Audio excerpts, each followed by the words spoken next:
Jesus said, "Man cannot live on bread alone, but from every word that proceeds from the mouth of God." You're listening to Daily Truth.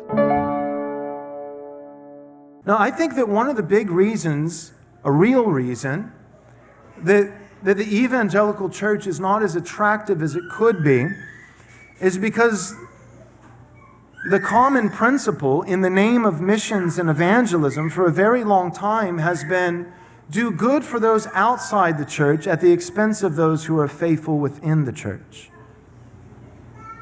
Think of 1 Timothy chapter 5. Even when it comes to widows, there's all the practical criteria, right? If she's younger and her husband dies, she should probably remarry. And don't hastily make a vow before the Lord towards lifelong singleness. So she needs to be at least 65 years of age. And she needs to not have someone else, another member of her family, perhaps a brother or a son or an uncle that could meet her needs. If there's another family member that could meet her needs, then let them show some return to their parents, which is good and pleasing to the Lord, and let the church not be financially burdened. Don't add her to the roster. But then Paul goes further. He doesn't just list the practical physical criteria. She needs to be of this age. She actually needs to be a widow indeed, meaning a true widow. She doesn't have other family members that could help. But then he begins to get to the spiritual side. He says she must have washed the feet of the saints. And he also says, and I think this one's practical and physical, he says she must have brought up children. Meaning that if she's a widow and she's 65 years old, and she has no sons that can care for her, but she has no sons because she was a feminist with blue hair and refused to have children, then you know what she gets? Starvation. And cross-reference to Galatians chapter 6, as often as you have opportunity, do good to all. So we don't have to not help. We can help as often as we have opportunity. But if it comes down to limited finite resources of a local church, and there are 10 widows, and you can only care for 9 of them sufficiently, and 9 of them brought up children, but those children died as well. You think of an example would be Naomi. Not only her husband, but also both of her sons perished. It was actually her daughter-in-law that provided for her. But some kind of scenario like that. 9 widows that are true widows indeed. And they weren't, it's not that they didn't have sons because they were feminists and they hated children. No, they didn't have sons because either they couldn't, God didn't open their wombs, which is a very difficult thing, or because their sons had likewise perished just as their husband has. If that's the scenario, there's 10 widows, you can only afford to care for 9 of them. 9 of them are faithful and 1 of them is not. You prioritize the 9. What do we do in American evangelicalism? In the name of outreach, what we'll do is we'll tax the faithful in order to do more for those who at the end of the day despise the church. Whether it be a food drive or a free car wash or whatever it is, some kind of activity, some kind of service, some kind of thing. But when it comes to those who have been faithful and faithful and faithful and faithful, when they really need help, maybe it's, a Chili's gift card or we do precisely what James tells us not to do. We say, I wish you well, be warm, well-clothed and well-fed. I'll be praying.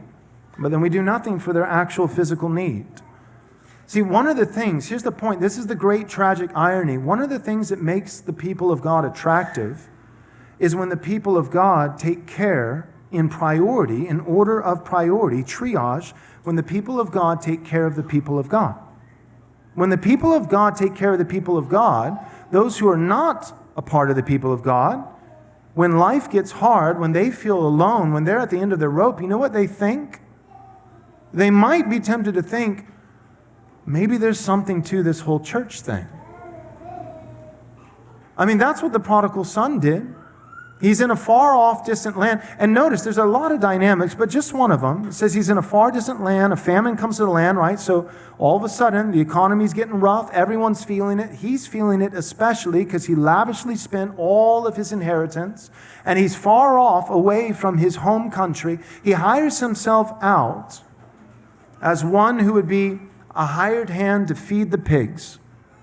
And he's so destitute that he's looking at the pods that are being fed to the pigs saying, that looks pretty good, right? That's when you know you're poor. That's when you know you need some help.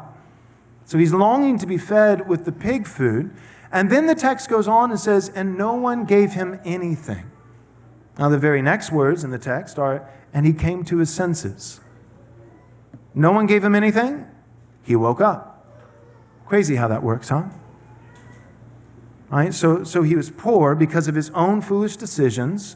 He did not get a handout at taxpayers' dime, and it caused him to make a change in his life. Amazing, huh? Crazy how that works. Now, but notice this. It's not just that. So one, he comes to his senses. He realizes, I need to make a change. But now let's talk for just a moment about the specific change that he chooses to make. The very next words is he says, the servants in my Father's house have it better than I do. So he doesn't just say, I need to get my act together. I need to go somewhere and do something. No, he's very specific. He says, I know exactly where to go. I'm going to go to the place where in this house, my Father's house, everyone is well provided for. Imagine if the church could be like that. I'm in a far distant land. I've been living in a rebellious manner. Some of these common grace functions are starting to dry up because of a corporate societal rebellion against the principles of Christ. It's affecting everyone, but it's really affecting me. No one's giving me a handout because we're not robbing the taxpayer to give to someone. So no one gave me anything. I'm now coming to my senses. Where should I go? The Father's house. The Father's house. Everyone's taken care of in the Father's house. And what's the entrance? What's the prerequisite? What do I have to do to go to the Father's house? Repent. I have to say I'm sorry to the Father. Crazy. I know, it's just crazy. You know, I'm sure it would never work. Socialism, but have we really tried it though? You know, I mean, come on. Have we really ever tried socialism? Yeah, that's got to be the solution, socialism. Or you could do socialism or you could do prodigal son. Right? You could do Bible. Bible might be worth a try. I know I sound extreme here, but I think it might be worth a try.